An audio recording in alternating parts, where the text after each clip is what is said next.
समस्त भागवत धर्मन ऊपर निकुंज माधुरी श्री युगल चंद जो विलास करत हैं, जिन यह समझो नाही तासो रस की बात करनी उचित नाही। जो कहे ते आप ते जाई अंतर पर है निस्संदेह। अब यहाँ रस के उपासक को, रसोपासक को, साधक को बहुत सावधान रहना चाहिए कि सभी से ये चर्चा करनी उचित नहीं है। तुलसीदास जी कह रहे हैं कि जिन यह रस समझो नहीं तासो रस की बात करनी उचित नहीं। जो कहे तो आपते जाए, यदि कोई ऐसा करेगा तो उसके हृदय में जो रसानुभूति है वही समाप्त हो जाएगी, शिथिल हो जाएगी, अदृश्य हो जाएगी, लुप्त हो जाएगी। अंतर परे निस्संदेह, और समाप्त नहीं होगी तो कह रहे शिथिल तो अवश्य पड़ जाएगी। पूर्व भी आपसे चर्चा हुई इस विषय पर। भजन को छिपाना ही भजन को बचाना है, भजन का गोपन। और अनधिकारी के सामने तो बिल्कुल भी ना कहा जाए।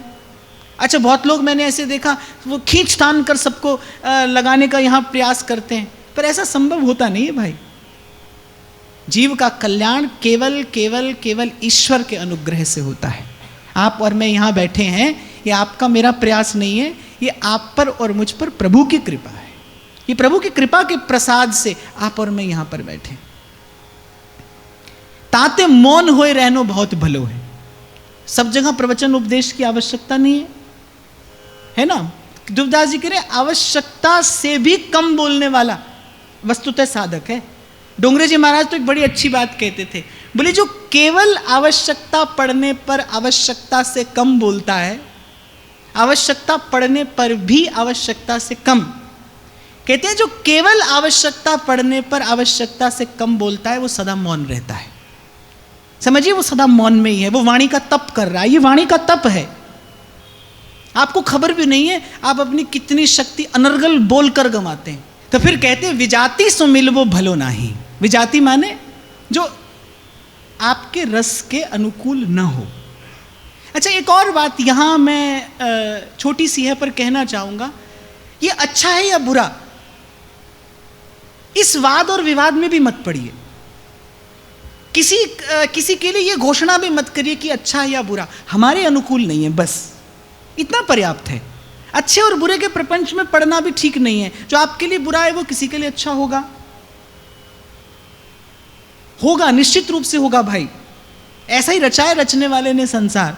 जो आपके लिए बुरा है ना वो किसी के लिए अच्छा होगा, जो आपके लिए अच्छा है वो किसी के लिए अरुचिकर होगा। तो मैं कहता हूं अच्छे और बुरे के इस वाद में भी मत पड़िए। दूरम उपाय है, जो आपके अनुकूल ना हो बस मौन होकर वहां से दूर हो जाइए। वो आपके लिए नहीं है, बस वो आपके लिए उपयोगी नहीं है, अनुपयोगी है। और अनुपयोगी की निंदा करने की कोई आवश्यकता नहीं है। मौन रहकर उससे दूरी बना लेना ये बुद्धिमानी है। मौन हो जाइए, अपना रास्ता बदल लीजिए।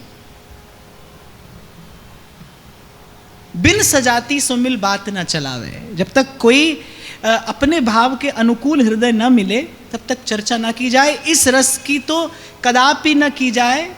जो सेवक जी महाराज कहते रसिकन सो प्रीतम कहे। रसिक हृदय के सन्मुख अपने हृदय की बात कहनी चाहिए। अनेक भांति भजन भक्ति के भेद तैसे ही भक्त हैं, जैसो जाको भाव है तैसी सिद्धि होए, ताते औरन सो प्रयोजन नाही। यही मैं आपको निवेदन कर रहा हूं भाई, जैसे जिसकी भावना है। कबीर सिखाते हैं आर्ट ऑफ लिविंग, जीवन जीने की कला। राम झरोखे बैठ के सबका मुजरा लेत, जैसी जाकी भावना वैसा ही फल दे। अरे करेगा सो भरेगा, तू क्यों होत उदास। कहते तहां बखानो है तोए बिगानी कापरी, तू अपनी निबेर। अभी तो अपना ही कार्य नहीं हुआ। रामकृष्ण परमहंस कहते थे पहले आत्म कल्याण कर ले, पहले अपना कल्याण कर ले, तत्पश्चात ईश्वर की आज्ञा हो तो धर्म का उपदेश करे। उसको माया से लिप्त होने का भय नहीं होगा, नहीं तो निश्चित रूप से स्खलन होगा। हो ही जाता है भाई। यही भगवान की माया का प्राबल्य है। आपको अपने छोटे से अनुभव से कहूं, माया का प्राबल्य क्या है? कि वो अनुचित को अनुचित लगने ही नहीं देती। यही तो माया है। जो है सो दिसत नहीं, जो दिसत सो नाही। आपको लगेगा कि उचित है, वो अनुचित होगा, और आप उचित समझकर बस करते चले जाएंगे। यही भगवान की माया है। वो हित और अहित का, उचित और अनुचित का, सत और असत का जो भेद है वो आपकी दृष्टि के सामने प्रकट ही नहीं होने देती। और माया क्या है? यही तो है। संसार अपना लगता है, प्रभु दूसरे लगते, यही तो माया है। और क्या है? बार बार साधु आपसे कहता है, संत आपसे कहता है, गुरुजन आपसे कहते हैं, कहाँ समझ में आती? यही भगवान की माया है। पाए रतन चीन्हो नहीं, दीनों करते डार, ये माया श्री कृष्ण की मोयो सब संसार। तो कहते हैं आपको यो चाहिए औरन सो मत्सरता छाण, अपनो रस लिए रहे, और याही रस के उपासकन सो अंतर खोल संग करे। और यहाँ मैं फिर कहूँगा, भगवान ने नवदा भक्ति के उपदेश में बल देकर ये बात कही है कि सुपने हूँ नहीं देखूं पर दोषा। एक और बात मैं विनम्रता पूर्वक कहूँ आपसे, साधक को जितनी हानि परदोष दर्शन से होती है उतनी और किसी भी वृत्ति से नहीं होती। पर दोष दर्शन ही है जो साधक के मन चित्त को कलुषित कर देता है, भजन के अनुकूल नहीं रहने देता। इससे बचने का तो भाई भरसक प्रयास करना चाहिए। और प्रयास क्या, ऐसा तो करना ही है। यही बात अपने और अंतर में रखिए, ऐसा तो करना ही है। ये और भजन साथ साथ नहीं रह सकते। आप में दोष दृष्टि ना हो। सुपने हूं नहीं देखूं पर दोषा। श्री व्यास जी के वचन, व्यास विवेकी भगत सो दृढ़ कर की जय प्रीत, अविवेकी को संग तज यह भक्त की रीत। व्यास जी कह रहे बिना कुछ निंदा स्तुति के प्रपंच में पड़े, जो अनुकूल ना हो दूर हो जाइए, जो अनुकूल हो उसका संग करिए। यही विवेक है। तो विवेकी कहा, अब विवेक बताते हैं क्या है। विवेकी तासो कही है जो भली गहे बुरी छाड़े। अविवेकी बोले भली बरी कछु ना समझे, सब गहे सब छाड़े। अब आज तो संसार में ही रमे हैं। हम जैसे किसी का प्रवचन सुन लिया, अगले दिन वृंदावन आ गए, बोले अब वृंदावन में ही रहेंगे। और इत व्यवहार न उत परमारथ, और बीच ही बीच जन्म गंवायो। इसीलिए मैं कई बार आपसे निवेदन कर देता हूं, भाई जहां हो वहीं से मार्ग बनाना आरंभ करो, अपने हृदय को पात्र बनाना आरंभ करो। विश्वास रखो, जिस दिन आप पात्र हो जाओगे, प्रकृति एक क्षण भी आपको वस्तु से वंचित नहीं रखेगी। क्योंकि ये द्वार तो कभी बंद हुआ ही नहीं, खुला ही है। जीव विमुख है, ठाकुर जी तो सदा सन्मुख है। जीव विमुख है। अपने आप को पात्र बनाना आरंभ करिए। और जो कुछ देर पूर्व आज चर्चा हुई, जीवन इसीलिए रचाए रचनाकार ने, ये संसार इसीलिए रचाए। सीखिए, समझिए। चोट भी लगती है तो वो आपको सुंदर बनाने के लिए, सुघड़ बनाने के लिए लगती है। बिना पिटे कोई पहलवान भी नहीं बनता है। चोट भी खानी पड़ती है, वो भी आवश्यक है। बस इसी प्रकार आगे बढ़िए। तो कह रहे अविवेकी भली बुरी कछु ना समझे, सब गहे सब छाड़े। इसी को मैं कुछ देर पहले संतुलन कह रहा था। जैसे ही अनुपात बिगड़ेगा वैसे ही स्वाद बिगड़ेगा। आप दाल रोटी भी बनाते हो, दाल में भी नमक का अनुपात बिगड़ जाए, स्वाद बिगड़ जाएगा कि नहीं? ऐसे ही जीवन है। इसमें प्रत्येक वस्तु का एक अनुपात है। अनुपात में रहेगी वस्तु तो आपको जीवन का स्वाद आएगा, जीवन में सुख मिलेगा, नहीं तो स्वाद बिगड़ जाएगा। अच्छा, एक और बात, व्यर्थ यहां पर कुछ भी नहीं है, निरर्थक यहां पर कुछ नहीं है भाई। सबकी उपयोगिता है। इसीलिए मैंने कहा कब लेना है, क्या लेना है और कितना लेना है, ये सीख लीजिए। आपको कब लेना है, क्या आपके लिए है, आपके लिए नहीं है। सब अच्छी वस्तुएं भी आपके लिए नहीं होंगी भाई। एक वस्तु किसी के लिए गुणकारी होती है, वही वस्तु किसी के शरीर को हानि पहुंचा देती है। अपनी अपनी प्रकृति है। और सबसे महत्वपूर्ण, आपको कितना लेना है। यहां पर आकर व्यक्ति अपने अंतर्मन को दूषित कर बैठता है। वो आवश्यकता से अधिक चाहता है। और आवश्यकता से अधिक तो भाई जल भी पी लो तो वो आपको रोगी कर देगा। एक तरफ कहते हैं जल ही जीवन है, पर आवश्यकता से अधिक तो जल भी पी लिया जाए तो आपको रोगी बना देगा, शरीर को हानि पहुंचाएगा। जीवन की आवश्यकता निर्धारित करनी चाहिए, शास्त्र और गुरुजनों की आज्ञा में रहकर। फिर कहते हैं ताते सजाती सो मिल बात, जुगल बिहार की करे विचारे, तिनकी जूठन खाए चरणोदक पीवे, बिजाती को परस सुना करे।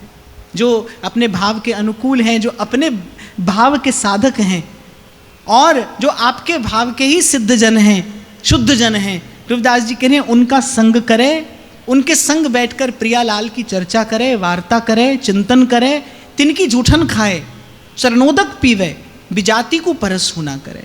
और जो अपने भाव से साम्य नहीं रखता, जिसके हृदय में आपके जैसा भाव नहीं है, बोले उसका तो संग त्याज्य ही है, भरसक प्रयास करना चाहिए ऐसे संग से दूर रहने का।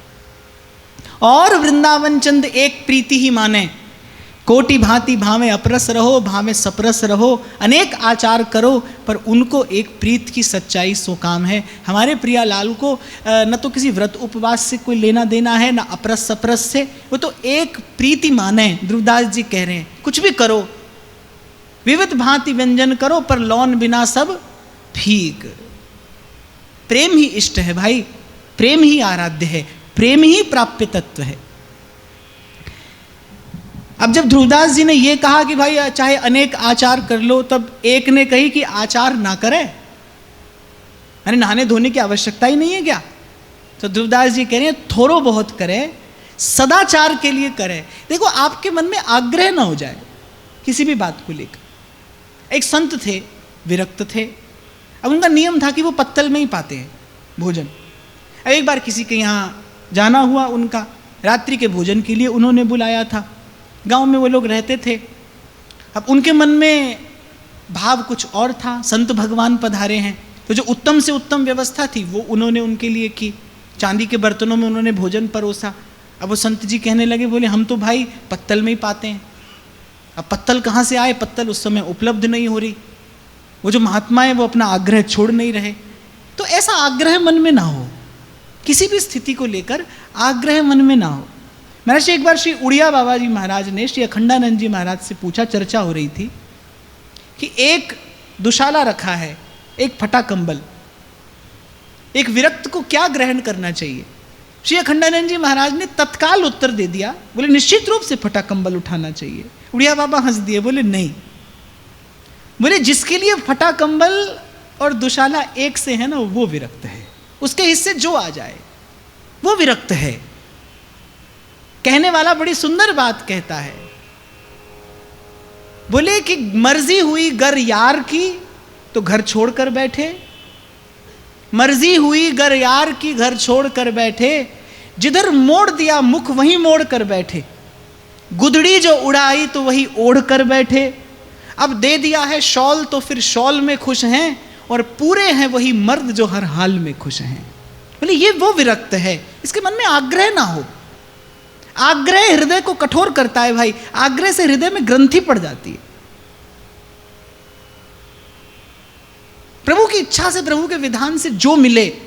रांका बांका जी की कथा बड़ी प्रेरक है, बड़ा अद्भुत प्रसंग है। कहते हैं कि भक्ति उनकी ऐसी अद्भुत, और उनकी जो आर्थिक स्थिति थी बड़ी दयनीय, भोजन की भी व्यवस्था नहीं।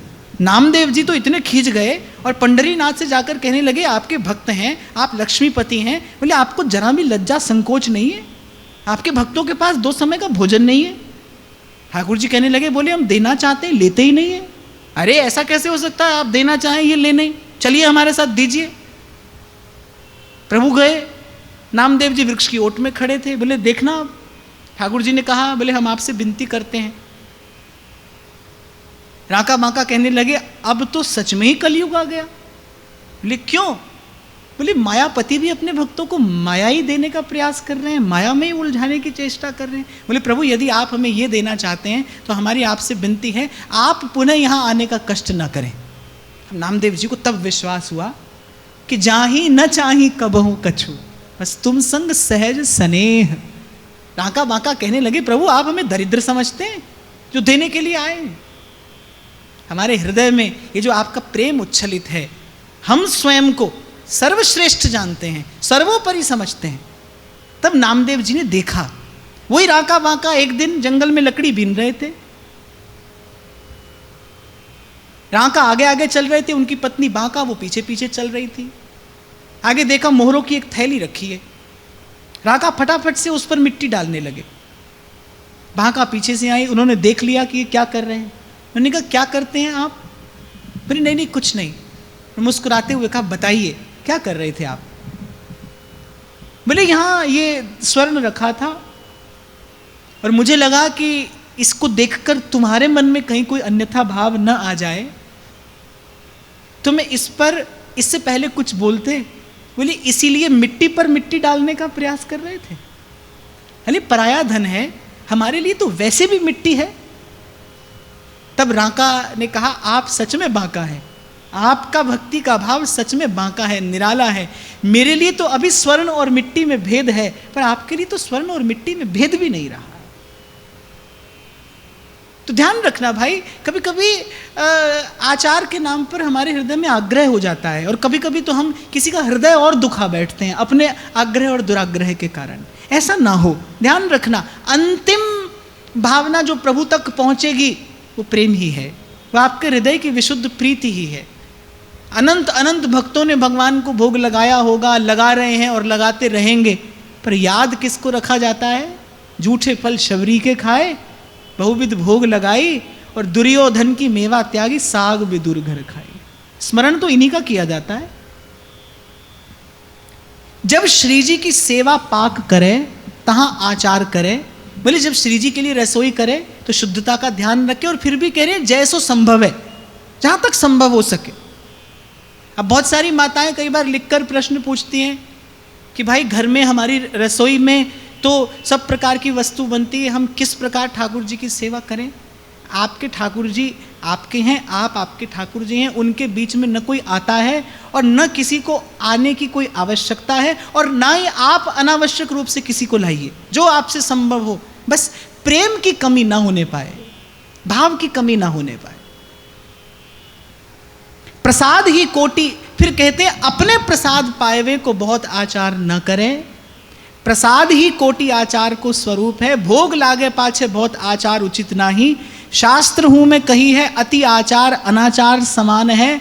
रांधे अन्न विषय कछु ना माने, जो भोग श्रीजू को लागो तो सब बराबर, कहा काचो कहा पाको। वैष्णव सदाचार के लिए आचार करें, मन में विश्वास न धरे कि यही ते कारज सिद्ध होएगो। यहाँ कहने का तात्पर्य ये है कि भाई आचार भी करे कब? जब प्रभु को वस्तु निवेदन करनी हो, जब श्री ठाकुर जी को भोग लगा, उसके बाद जब स्वयं प्रसाद पाए तो बोले बहुत अधिक आचार विचार का ध्यान रखने की आवश्यकता नहीं है। प्रसाद ही कोटि कोटि आचार का स्वरूप है। कोटि कोटि एकादशी महा प्रसाद को अंश। अनेक अनेक आचार के पालन करने का जो फल है, हो धन धन श्री किनका प्रसाद। जय जय जय श्री वृंदावन, पाए सब मिटी हैं विषय विषाद। जय जय जय श्री वृंदावन। कह रहे रांधे अन्न विषय कछु ना माने। ठाकुर जी को भोग लगा, उसके बाद बहुत अधिक विचार करने की आवश्यकता नहीं है। उसमें वस्तु बुद्धि भी ना करिए, कच्चा पक्का भी देखना नहीं चाहिए, ऐसा भी नहीं करना चाहिए। बहुत लोग तो मैं देखता हूँ जाड़े के दिन होते हैं, ठाकुर जी को भोग लगाया, फिर वही प्रसाद कुछ देर के बाद पाते हैं तो उसे फिर पुनः चढ़ा देते हैं चूल्हे पर। ऐसा करना अनुचित है। प्रसाद के साथ ऐसा नहीं किया जाना चाहिए। प्रसाद को प्रसाद स्वरूप में ग्रहण करना चाहिए। प्रसाद ठंडा गर्म नहीं है, प्रसाद कच्चा पक्का नहीं है, प्रसाद ऐसा वैसा नहीं है। प्रसाद प्रसाद है। प्रसाद का जो परिणाम है ना, सब सुख एक सीथ के स्वाद, वो तो प्रसाद को प्रसाद रूप में पाने पर ही है। आप प्रसाद को वस्तु समझकर पाओ तो उसका वो फल नहीं है, उसका वो प्रसाद नहीं है। प्रसाद का भी तो एक प्रसाद होता है ना। प्रसाद का प्रसाद है, प्रभु के चरणों का अनुराग और दृढ़ होता चला जाए। अरे भक्त तो भगवान के प्रसाद के बल पर माया को विजय करने की बात करते हैं। उद्धव जी श्री ठाकुर जी से कहते हैं एकादश स्कंद में, ठाकुर जी ने कहा तुमको भी हमारी माया से डर लगता है? उद्धव जी ने कहा हम आपका प्रसाद पाते हैं, आपकी माया हमारी ओर दृष्टिपात भी नहीं कर सकती। ये प्रसाद की महिमा है, पर प्रसाद को प्रसाद जानकर पाया जाए। फिर कह रहे वैष्णव तो सदाचार के लिए आचार करे। हाँ, जब आप ये देखें कि आपका अनुसरण कोई और कर रहा है तो जहां तक संभव हो सके, और वैसे भी मुझे लगता है भाई शुद्धता, स्वच्छता, पवित्रता ये तो एक साधक के जीवन में होना ही चाहिए।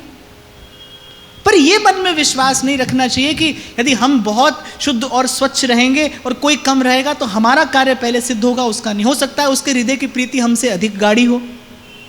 अब कर्माबाई तो जूठे दातुन से ही भोग हिलाकर जगन्नाथ जी को पवा देती है, शबरी चक चक कर फल देती है, लक्ष्मण जी नहीं खाते, रघुनाथ जी प्रेम से आरोगते हैं। श्री जी की टहल कोटि कोटि आचार को स्वरूप है। यहां ध्रुवदास जी कह रहे भाई सब साधनों की सिद्धि क्या है? भोर भये ते सांझ ढरे तक सेवा कोई नेम हमारो। प्रिया जी की जो टहल है, जो सेवा है, ये सब पुण्यों का फल है, सब साधनों की सिद्धि है। और मुझे लगता है यही परम प्रसाद है। श्री जी की सेवा प्रसाद है। बहुत आचार ते हियो अति कठोर होए जाई। यही मैं आपसे कह रहा था, बहुत आग्रह से हृदय कठोर हो जाता है, ऐसा ही करेंगे, ऐसा नहीं करेंगे। अच्छा, वो ठाकुर जी को ऐसा हृदय अच्छा भी नहीं लगता। ठाकुर जी को ऐसा हृदय अच्छा नहीं लगता जो पहले से ही सोच कर आए ऐसा करेंगे वैसा नहीं करेंगे। ठाकुर जी को कैसा हृदय अच्छा लगता है? बोले जैसा तुम चाहोगे वैसा करेंगे। तभी हमारी भोली सखी गाती है, जही विधि तो है अति प्यारी लागो, ऐसी मोहे कर लीजे स्वामिनी, विनय मान लीजे। ना हमें ऐसा होना है ना हमें वैसा होना है, जैसा आप चाहेंगे वैसा होना है, जैसा आप चाहें। जय विधि तो है अति प्यारी लागो, इसे कहते हैं मन और बुद्धि का समर्पण। ये भजन अति कोमल है और कोमल कठोर एक संग न बने। इसीलिए मैंने आपको कहा था भाई प्रयास करो, आपके मुख से कठोर वचन ना निकले, रूखी बात मत कहिए किसी से। रूखी बात का परिणाम प्रतिक्रिया प्रकृति क्या देगी? एक बात तो निश्चित है, सर्वविदित सिद्धांत है, आप जो देते हैं वही आपके पास लौट कर आता है।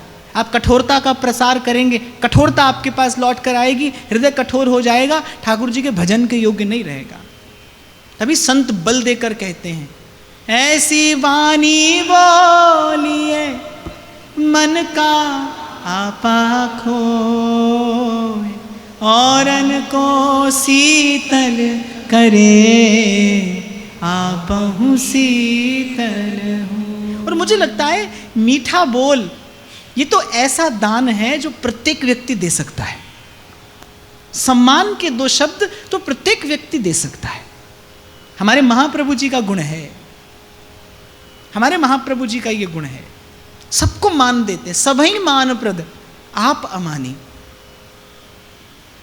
यही महापुरुषों का गौरव होता है भाई, सबही मान प्रद आप अमानी। अब साधारण मनुष्य जीवन भर इसी खींचातानी में मर जाता है, हमें सम्मान नहीं मिला, हमें प्रेम नहीं मिला, हमें सम्मान नहीं मिला। मैं कहता हूं प्रेम बांटिए, प्रकृति का कण कण आप पर प्रेम की वर्षा करेगा। आप जहां जाएंगे आपको प्रेम ही मिलेगा, प्रेम ही मिलेगा। प्रेम दीजिए, बांटिए, सम्मान दीजिए, प्रकृति आपको सम्मानित करेगी। और मैं एक और बात आपको निवेदन करूं, जिसको समय सम्मान देता है वस्तुतः सम्मानित वही है समय जिसका सम्मान करता है। और समय किसका सम्मान करता है? जो समय का सम्मान करता है। समय का सम्मान क्या है? सूत्र दे रहा हूं मैं आपको। समय का सम्मान क्या है? जीवन का आदर करना, यही समय का सम्मान करना है। और जीवन का आदर क्या है? कि जीवन का सदुपयोग करिए। जीवन का सदुपयोग क्या है? प्रसन्नता का प्रसार करिए, जिसके लिए प्रभु ने आपको मनुष्य बनाकर इस सृष्टि में भेजा है। इसीलिए आए हैं आप यहां पर। अपने जीवन के अर्थ को, मूल्य को पहचानिए। जो स्नेही भजनीक हैं तिनकी घटबड़ क्रिया में मन न दे। आपको बड़ी हानि है, बड़ो अपराध है। अच्छा, एक और बात यहां मैं आपको कहूं, साधु संत जैसे भी भजन करें, बस उनकी जय हो जय हो जय हो।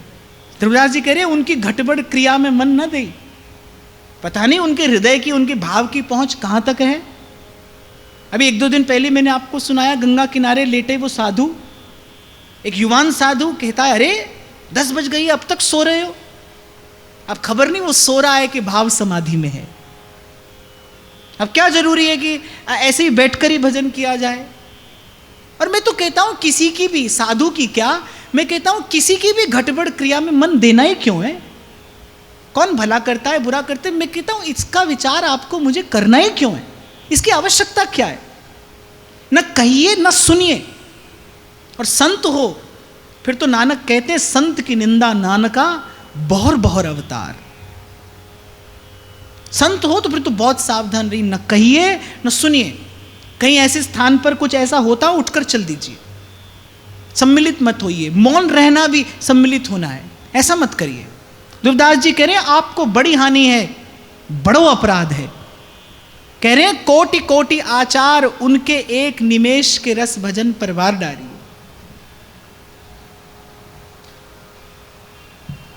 अब देखने को तो रैदास जूता ही गांठ रहे थे। गोरखनाथ आए, प्रसाद का जल दिया, नहीं पिया। वो जल गया कहाँ? सिंध। कबीर जी की बेटी ने पिया, बड़े भाव से उसको ग्रहण किया, शिरोधार्य किया। गोरखनाथ जब मुल्तान पहुंचे तो कमाली ने एक क्षण में गोरखनाथ का वो खप्पर भर दिया जो बड़े बड़े सिद्ध नहीं भर पाते थे। तो गोरखनाथ ने पूछा ये कमाल किसका है? बोले वो पानी जो आप छोड़ आए थे उसी पानी का कमाल है। वो जो आप छोड़ आए थे ये उसी पानी का कमाल है। तो ध्रुवदास जी यहाँ यही कह रहे हैं, अरे तिनके एक निमेष के रस भजन पर और सुख कोटि कल्पन के वार डारिए। ब्रह्मादिक सनकादिक या बात में भूले हैं और उनकी कौन चलावे। ब्रह्मा जी को भूल हो गई, ब्रज के ग्वाल बालों को साधारण समझ बैठे, साधारण समझ लिया। तो कह रहे ब्रह्मादिक सनकादिक या बात में भूले हैं और उनकी कौन चलावे। जो यह बात मन में न आवे, कह रहे तिन सब अनाचार किए। बोले किसी संत में दोष देखा तो उसके कोटि कोटि आचार बोले धूल में मिलते हैं, वो सब अनाचार है। भक्त द्रोह को जतन नहीं होत वज्र की लीक। देखो भाई, यहां पर केला की कौपीन धारण करने वाले ने भी भगवत प्राप्ति की है और चक्रवर्ती सम्राट के पद पर बैठे महाराजा अम्बरीश ऐसे भगवत प्राप्त महापुरुष है कि भगवान उनके लिए कहते अहम भक्त पराधीना। यहां उन्होंने भी भगवत प्राप्ति की है। इसलिए भाई जिस रंग में रहो, जिस ढंग में रहो, जिस संग में रहो, बड़ी बात है निर्मल मन जन सो मुहि पावा। प्रभु का भजन होता रहे, हरि का स्मरण ना छूटे, प्रभु का स्मरण ना छूटे।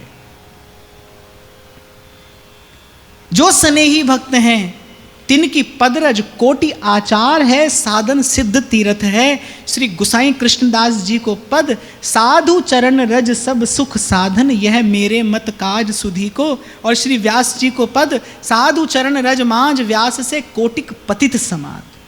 कल ही प्रसंग मैंने आपको निवेदन किया था श्री शबरी जी का कि जो जप से नहीं हुआ, तप से नहीं हुआ, योग सिद्धियों से नहीं हुआ, पुण्यों से नहीं हुआ, ज्ञान ध्यान से नहीं हुआ, विद्या से नहीं हुआ, वो कार्य शबरी की चरण धूल से हुआ।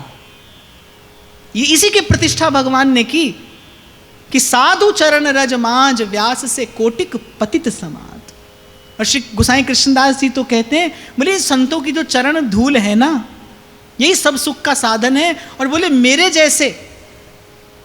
जैसे कपटी का सुधार तो बस इन्हीं चरणों की धूल में लोटपोट होने से ही हो सकता है, और कोई साधन हमारे पास में नहीं है। गुरु चरणों की धूल भाल पर रमी रहे, गुरु चरणों की धूल भाल पर रमी रहे। चंदन नीर कपूर लेप बन रमी रहे, चंदन नीर कपूर लेप बन रमी रहे। संत चरण की धूल भाल पर रमी रहे।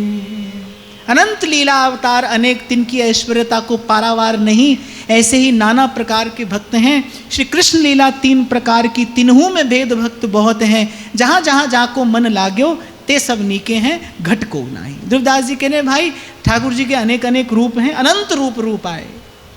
हरि अनंत, हरि कथा अनंता, ऐसी अनंत अनंत प्रकार के भक्त हैं। और ध्रुवदास जी कहते हैं श्री कृष्ण की ही लीला अनेक प्रकार की है। द्वारिका लीला है, मथुरा लीला है, ब्रज लीला है, उसमें भी सख्य लीला है, वात्सल्य लीला है, माधुर्य लीला है। पर ध्रुवदास जी कह रहे हैं भाई जहाँ जहाँ जाको मन लाग्यो है ते सब नीके हैं, सब भले हैं, घट को नाई। कभी भी अपने मन में भावना है कि हम श्रेष्ठ भजन करते हैं, जो प्रभु का भजन करता है, जात पात पूछे नहीं कोई, हरि को भजे सो हरि का हो